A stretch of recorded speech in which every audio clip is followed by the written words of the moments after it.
इस टॉपिक से कोई क्वेश्चन आया ही नहीं है। बहुत लोगों से ऐसे सुना भी होगा कि सिलेबस सिलेबस सिलेबस, पर ये इतना ज़रूरी है क्यों? अब एक्टिव रिकॉल क्या होता है? And the last but not the least, hi everyone, आज बात करते हैं 5 ऐसे टिप्स के बारे में जो आप किसी भी एग्ज़ाम को क्रैक करने के लिए फॉलो कर सकते हैं। Number 1 is syllabus. किसी भी एग्ज़ाम को क्वालिफाई करने के लिए सबसे बेसिक जो चीज़ होती है वो होती है सिलेबस।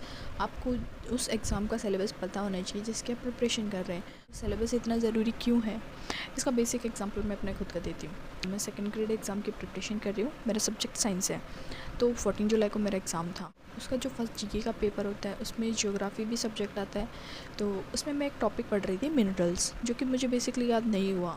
उसके बाद मैंने देखा कि इस टॉपिक से कोई क्वेश्चन आया ही नहीं है। मैंने सिलेबस को रीचेक किया, उसमें देखा कि मिनरल्स नाम का टॉपिक सेकेंड ग्रेड के सिलेबस में है ही नहीं। तो आप समझ गए होंगे कि सिलेबस पता होना क्यों इम्पोर्टेंट है। तो बात करते हैं टिप नंबर 2, वो है PYQ। PY क्यों इम्पोर्टेंट है? क्योंकि जिस भी आप एग्ज़ाम की प्रिपरेशन कर रहे हैं उसमें किस तरह के क्वेश्चन आते हैं, किन टॉपिक से ज़्यादा क्वेश्चन पूछे जाते हैं, ये सब चीज़ें आपको पता चलती है जब आप PYQ सॉल्व करते हैं। तो PYQ को सॉल्व करना बहुत ज़रूरी है। अब बात करते हैं टिप नंबर 3, वो है एक्टिव रिकॉल। अब एक्टिव रिकॉल क्या होता है? आप कोई भी टॉपिक पढ़ रहे हैं तो उसमें जैसे आपने 1 या 2 पेज पढ़ लिए, उसके बाद आपको क्या करना है, अपनी बुक को बंद कर देना है और फिर उस चीज़ को अपने माइंड में रिकॉल करना है कि आपने अभी क्या पढ़ा था। तो ये मेथड होता है एक्टिव रिकॉल। इसको आप 2 तरीके से कर सकते हैं। फर्स्ट कि आप किताब बंद कर दो और एक खाली पेज ले लो अपने पास और उस पे आपको लिखना है कि आपने कौन कौन सी चीज़ें अभी पढ़ी है और कितनी चीज़ें उसमें से आपको याद रहती है।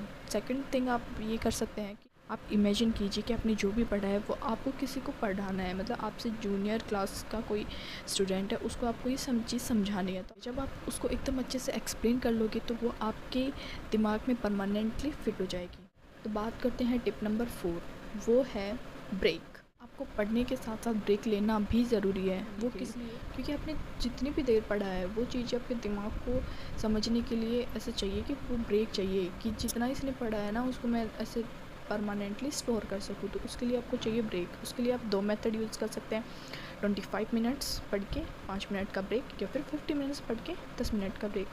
वो आप जैसे भी आपको इजी लगे, आपके लिए अच्छा हो, वो आप कर सकते हैं। And the last but not the least, वो है सबसे ज़रूरी, मॉक टेस्ट। आप रिवीजन करते जाइए, आपने जितना भी पढ़ा है उसका रिवीजन करते जाइए और साथ साथ में मॉक टेस्ट लगाते जाइए। क्योंकि आप टेस्ट लगाएंगे तब आपको पता चलेगा कि आपने जो पढ़ा है उसमें से आपको कितना याद हो रहा है। आप जो भी टेस्ट दें उसको आपको एनालिसिस करना है कि ये चीज़ आई कहाँ से है, ये कौन से सब्जेक्ट से, कौन से टॉपिक से पूछी गई है और ये मुझे याद क्यों नहीं है। तो अगर वो आपकी बुक में है तो उसको अच्छे से आप पढ़ोगे दोबारा तो आपको वो अच्छे से याद हो जाएगी। जिस भी एग्ज़ाम की प्रिपरेशन कर रहे हैं उसके लिए आपको बेस्ट ऑफ लक।